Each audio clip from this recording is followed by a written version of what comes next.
Thank you very much. Welcome to BotConf, everyone, and very happy to see so many people here.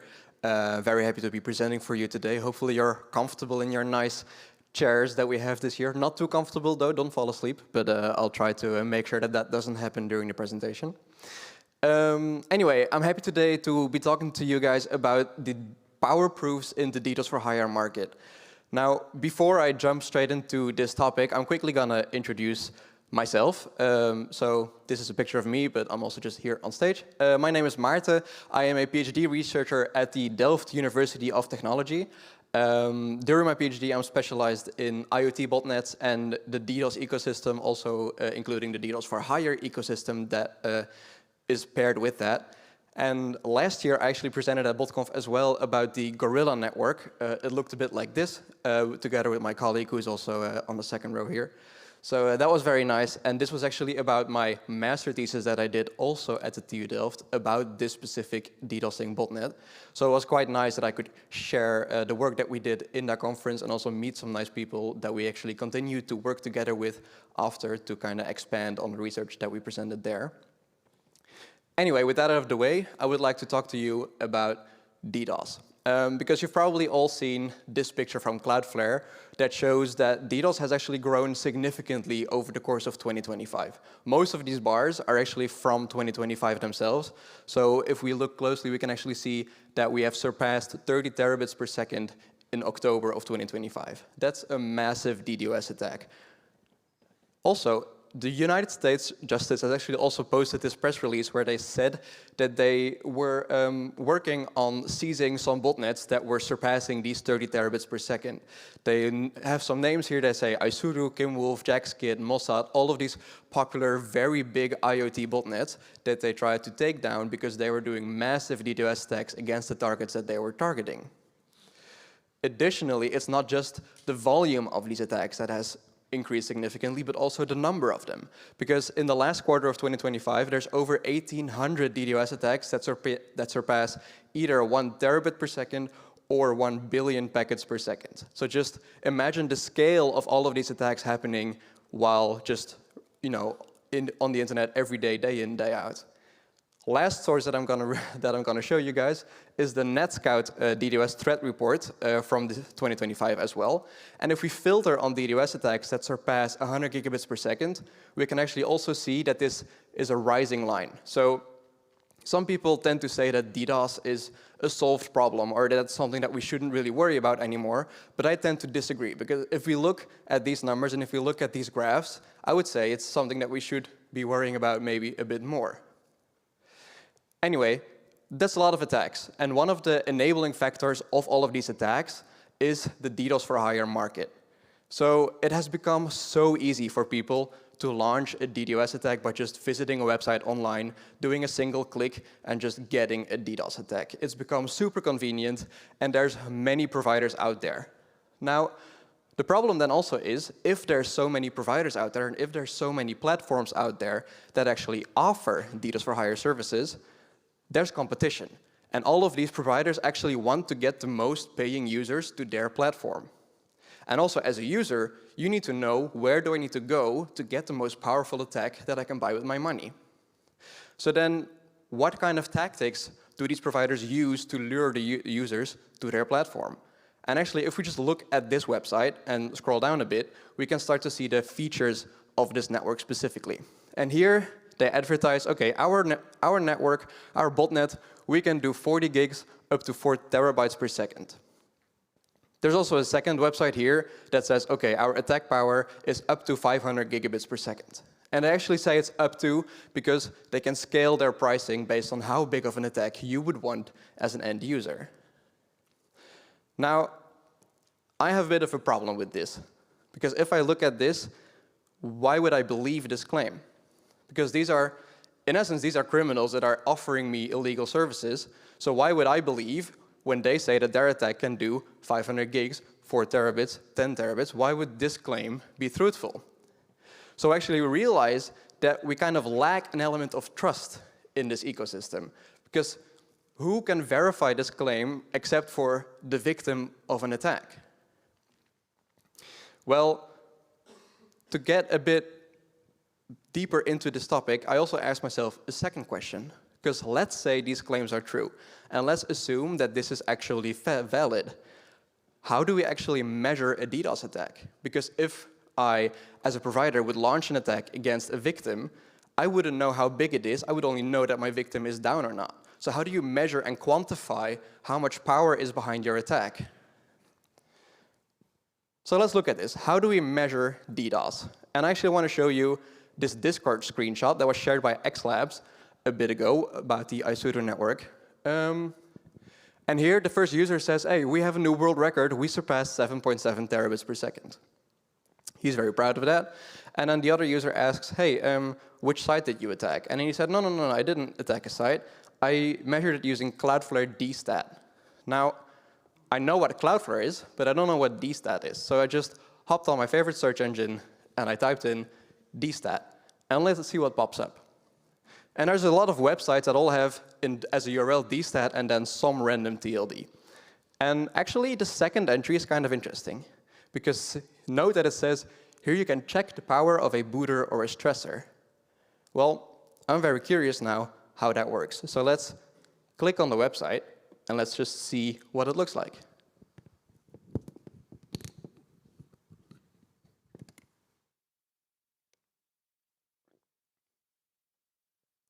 That was a good time for a drink, because there's a lot happening right now. Anyway, let's just go top to bottom on this website. So all the way at the top, we see, OK, live layer 4 dstat. Then there's a name of presumably an autonomous system. Then there's an IP address. And then it says 200 gigabits per second. And then if we go down a bit, we see two graphs that are moving. The first one says bandwidth, and the second one is packets per second. So if I'm looking at this, what I'm realizing is that I'm looking at the live network statistics from the machine that is behind this IP address. And then presumably the 200 gigabits per second means that that is the capacity of what this system can take. If we open another website, this one, dstat.ca, we see a very similar setup. So we see a graph, it's moving, it's fancy, it has nice colors, and we see an IP address, and then we see traffic flowing into and out of the system. OK, that's a bit interesting, because how does this work? Well, to know more about that, we're going to jump into Telegram, because a lot of these websites have a link to a Telegram chat, and maybe we can learn more there. So a lot of the communication of just DDoS in general happens on Telegram. And in our study, we actually see a lot of chats that cover DDoS topics, DDoS-for-Hire, but also dstat websites. And one of the chats that we observed was called dstat.st chat. So this is just the chat that corresponds to the first website I've actually shown you. And here we actually noticed a very interesting thing.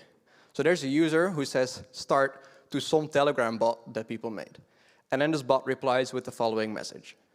So what we see here is a message with a target. So there's a URL in this message, and then a duration 250 seconds. So this now indicates that this user has 250 seconds to do an attack against this target. Now, when the 250 seconds are over, this message is sent. So total requests, 360 million requests that were received at the endpoint.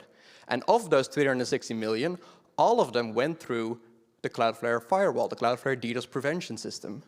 So actually, this was quite a successful DDoS attack, I would say. And this message that we see here, this is what we call a power proof, because it is literally a proof of the attack power of the network that this user has used for this attack. It is a measurement and it's a quantification of how much power did this attack produce. And these bots actually have dedicated channels. This is an example of a Telegram channel where they just push messages in, and they just, every power proof that is generated just ends up in one of these Telegram channels for you to read.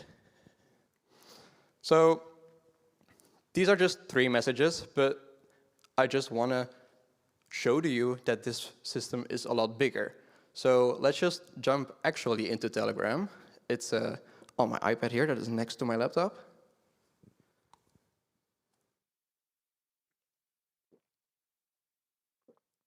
OK. So I have a small collection here. So let's for example, click on this chat, and if we just scroll through, we will see a lot of messages, and all of them are these power proofs. Some of them are actually quite detailed. For example, if we see here, we see, okay, this was an attack that had 45.8 million requests, but then it shows you, okay, where do they come from? How many IPs were, participating in this attack? And if you scroll up, it's just a lot and a lot of these messages. And if you look at the timestamps, I don't know if you can see it, oh, it's quite big. These are happening all day, day in, day out. Every few minutes, there's a new power proof online, and everyone can check it out. This is also an attack. This is 6.20 terabits per second. No, sorry, that's not true. That was the total bandwidth. Never mind. But there are some very large attacks on here that appear on this platform. And this is not the only chat. There's this one as well, where we can look in and we can see, okay, these are a lot of zeros. But then here we see a lot of attacks, we see a lot of traffic, we see all of these people trying to test out their DDoS attack. And actually, we can look at this ourselves. So let's just, because this is the bot that I use for this, or one of the bots that I use for this, because I have many that they produced. And let's just have a chat with this bot and see what it would look like. So I see that I published this. I don't want this because I want a fresh chat. And let's say, all right, let's start. And when we click start, we actually get this. Welcome to Data Count, and then we get some advertisements for some stressor services online. So these are platforms that people can use to buy DDoS. And this is just some advertisements like, hey, if you're interested, these are some links that you can refer to. But let's say I have access to some network and I want to be able to measure my attack. I just click, and let's say that's a layer 4 attack. So I just click on the button that says layer 4, and then I can choose a category. Do I want to try against DDoS mitigation or not, or do I just want to try a very big attack? Well, I want to try a very big attack, so I click massive. And now I can choose an endpoint. So let's just choose the second one, this for example. And now my attack has started. There's an IP address, and there's a duration. So I have 3 minutes now to attack the IP address that is listed in this message. And I'm not doing anything currently, but apparently someone is sending some traffic to this because current bandwidth is 5 gigs per second. So this is not really me, but this is just background noise, or maybe other people using this bot and attacking this endpoint at the same time. But the fact that it is so easy to just start a measurement of a DDoS attack is wild to me. Now, it's not just that you can measure these attacks on this Telegram platform, but you can also actually look at the leaderboard. Because if we go into ranking, and then we say, hey, I want to see the biggest layer 4 attack of all time on a server that has God knows what kind of limit, then we just see a top, I don't know, 15, 20 messages here that are like, okay, well, for example, the first user has done an attack with a peak bandwidth of 205 gigs a second. And if we want to see more about this, we can just click on the button proof, and we actually jump to the message, which is this one, that has more information on this traffic. And we can see source ports, source ASs, attack source countries. This is a very well-developed system, and this is a very well-made platform for people to be able to test these attacks. And now actually, all of these logs, if we just scroll through, we see there's so many logs. If we just take all of these messages and parse them using some regex filter, we can actually make a timeline overview of which networks perform which DDoS attacks and how powerful they are. So we can kind of follow the evolution of this DDoS sync system, and we can kind of follow the evolution of this DDoS-for-Hire threat that we're still dealing with. And this is exactly what we've been doing in our research. So in our dataset currently, we have over 500,000 messages from 6,000 Telegram users. And if we just throw a regex over this, we can parse over 90,000 power proofs, so 90,000 messages that actually show exact data of how big certain DDoS networks are on Telegram. And this allows us to really map it out quite nicely. So just to give you an idea of what sort of data we're working with, this is a bit of an overview dashboard that we built using this data. And actually, the biggest attack that we have in our data set is 28 terabits per second. So let's sort on bandwidth. And then we see, OK, we're talking about this one. This is a 28 terabit per second attack, 2.4 billion packets per second. And it was launched in October of 2025. I don't know if you remember correctly, but October 2025 is also when the 28 and 29 terabit per second world records were also observed and mitigated by Cloudflare. So there's probably some sort of relation in this data to that data. And it's actually very interesting to just scroll through these results and see what kind of measurements and what kind of indications we have of these DDoS attacks. But there's a bit of a problem with this strategy, because if you think about it, really, what kind of data are you getting and what do you have visibility on? Because in a sense, you're limited by what the servers that these people use for these attacks can take. You're limited by those uplinks. Because if you see, okay, we have the biggest attacks here, and they're all on an unlimited capacity server. Well, there's obviously some limit, but they just don't know what the limit is because they couldn't measure it. But if we just filter out and we say, okay, I'm actually curious to all the servers that, were able to do 400 gigs. If it's allowing, yes, thank you. No, not that. All right, then we actually see, if we scroll or if we sort on bandwidth, that the attacks also just don't exceed this volume. Does that mean that these users cannot do an attack that is bigger? No, because the visibility here is limited by the upstream or the uplink of the server that they're attacking. So that's a bit of a downside with this research, is that it's kind of a lower bound of attack size, but it's not an upper bound. It's not exactly perfectly what they can do, although when you look at those 30 terabit per second attacks, those are probably quite accurate. But I'm still left with a question, because we now know this whole ecosystem, we know that how it works. The question still remains, what kind of infrastructure is behind this? Because if they're attacking a server that has unlimited terabits per second of uplink, that's super expensive. That requires major investments into hardware, into uplink, into internet connectivity. So what is the infrastructure that is still behind these measurements? So let's look up an IP address on Census, like we always do. All right. We see this is a Linux box. Nothing out of the ordinary. We see SSH is exposed. But more interestingly, we actually see that Prometheus node exporter is also exposed to the internet. And Prometheus is actually a metrics and monitoring suite for your system. So if you install this on your computer, you can start to monitor and do system monitoring of your entire stack, including network information. And when we look up some more IP addresses that we see in Telegram or that we see on the websites, we also observe a lot of net data, which is exactly the same system monitoring tool. You can use it to observe your systems, and you can see what is going on inside of your system. Also able to show you the network traffic on the system. Okay, so we have a bit of an idea, right? They have a server or a system somewhere, it has system monitoring tools installed of it. They consume the APIs of those, because NetData, Prometheus, they have very nice APIs. They consume those and make the graphs that they show on the website. So then when you launch a DDoS attack against one of these machines, you can just observe the traffic that is generated on the website that you're looking at. So that's actually quite a nice system, but still doesn't explain the full story, because this is from one of those DSAT websites. There's 100,000 servers listed that you can choose between to test your attack. So if you scale this up, I asked my friend ChatGPT, I was, okay, how much does it cost to buy a terabit per second of uplink? And it came with an answer, well, it's probably more than 100K. And if you scale that to 100,000 servers worldwide, that doesn't work.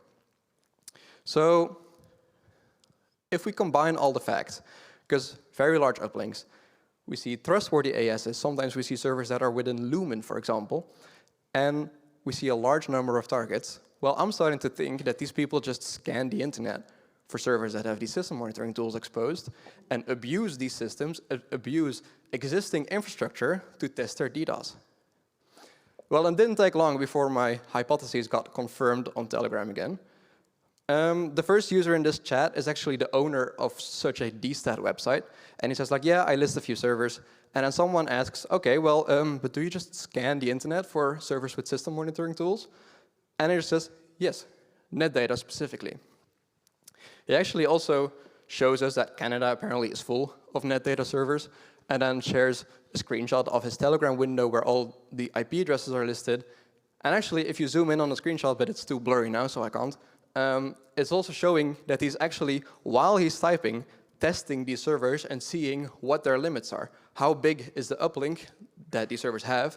Because I'm just going to DDoS them and see where it stops and see where it caps. Okay, well, someone asks like, hey, can you please send me one? Just then I can put it on my website. And then he just sends an IP address. He says it's a 100 gig uplink. It's not behind DDoS protection. Have fun. And then there's a few more just in case you wanted to try a bit more variety of servers. This is a very interesting approach to this problem, but it allows and it puts an element of trust in the DDoS-for-Hire ecosystem, because suddenly you're able to verify your attack against a trusted third-party service that is not owned by any of these people, but is just regular infrastructure that they're abusing for this. Funny thing, if you look in net data on one of these compromised systems, you can actually see just normal day-to-day traffic, and then suddenly it starts to spike, and this is when this server was discovered and was being used in a DDoS or in a DStat website. At the same time, you can see that the number of API requests that net data is receiving, which is also reported, actually increases. And they're just every second, they're just scraping these machines for their network traffic and just showing it on the websites live or putting it in Telegram bots. A quick search on Census shows us actually that this is a pretty big attack vector. Because if you look for hosts that have net data exposed or Prometheus node exporter exposed, we get more than 1 million results. So these people really have all the choice they would want to find a server that is just right for you to just test your specific DDoS attack and see what it will report. With all of the data that we collected, I was also able to make this figure, which shows exactly how many power proofs we're observing over time, which has also been on an incline recently. And it also shows us very clearly that when they have, for example, when they don't have a 1 terabit per second server, they also are unable to do these attacks, but they just constantly saturate the hosts that they do have available. So as I said, this is a lower bound for attack power. It's not an upper bound. Okay, so what do we do with this information? Because that's a lot of information, and it's very nice to notice, and it paints the bigger picture. And that's basically what we want to do, because we want to create a full picture of DDoS attacks and of the current state of DDoS. And if we combine data sets like C2 milkers, also this data set, but also just self-attacks that we do on our own infrastructure, we can actually get a full overview of what does DDoS look like these days. Because I couldn't not include it, there's a funny conversation that I found on Telegram a while ago. We're talking about a botnet now, because also these chats have some general information as well. And someone's infecting a botnet, and he says, okay, I have 26,000 devices. And then someone else asks, okay, what are you infecting? And he says, well, I'm infecting cameras. The other user doesn't seem very impressed. He just says, oh, okay. But then actually he specifies a bit more, and he says, well, I have 23,000 cameras, 1,000 routers, and 2,000 fridges. Okay, cool. And what's the output of all of that? Well, 2 terabit with the cams on their own, because there are 23,000, and then 3 with all of the devices. So now you know maybe your fridge, your smart fridge with the beautiful display is producing 1 terabit per second to some DDoS attack. Very nice. And then he says, yeah, I'm kind of limited by money, so my scanning infrastructure isn't the best there is. But then, you know, the other person doesn't mind helping out and just sharing some hosting providers or sharing some bulletproof providers that can help him with scanning for his botnet. Anyway, I just wanted to include that, but this was what I wanted to talk to you about. Thank you guys for your attention. If you have any questions, feel free to let me know, and I'll be around.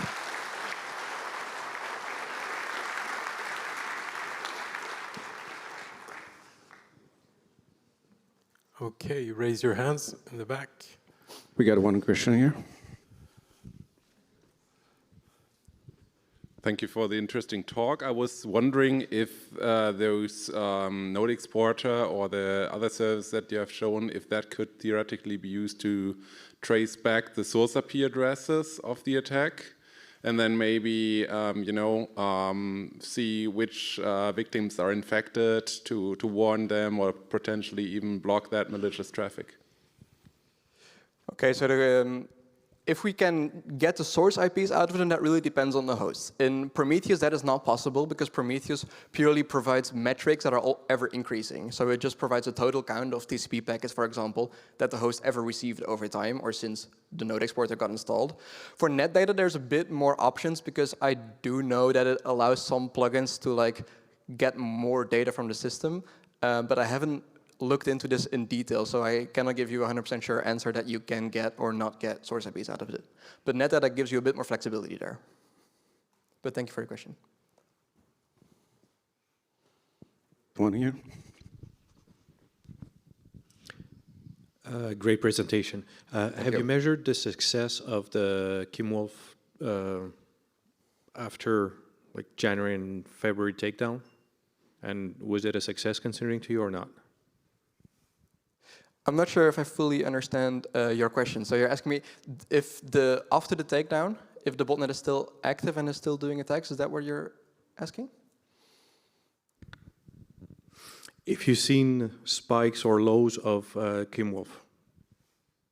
Okay, in our data set that we collect at the TU Delft, we monitor a larger set of DDoS botnets. So we don't fingerprint them specifically on which network is with which, at least not in this work. So for this presentation, I cannot give you an answer on that, I'm sorry.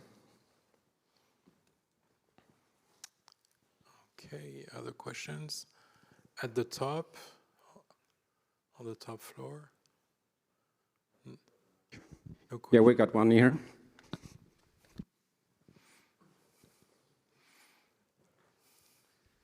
This may have some overlap with the first question, very good presentation, which is, I was wondering if you've been in contact with Prometheus and the NetData people to see if they can give some more warnings with their software installation that exposing it might make you a target for attacks you're trying to monitor?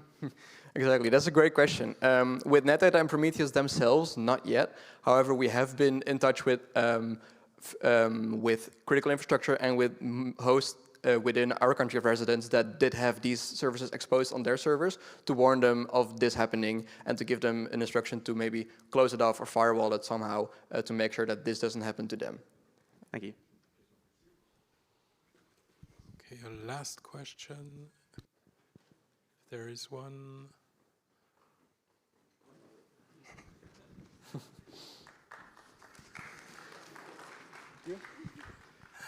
Hi, very nice presentation. Thank you. I wanted to ask if you have any idea how many services are there that provide the stressor-for-hire service. If you're doing an account, maintaining a list of anything, and what's the value? I do have a list somewhere in my notes where I keep track of all the URLs that we observed that are stressor platforms. Currently, that list is around 40 to 50 domains that we observe, but I also haven't updated the list in the last few months, so I imagine it's only grown since. I also know that a lot of Telegram users have in their description or in their username a link to a stressor service. So we have also used some regex to expose the links there. And I do know that we're at a few hundred links there, but I couldn't give you a more exact answer than that. Okay.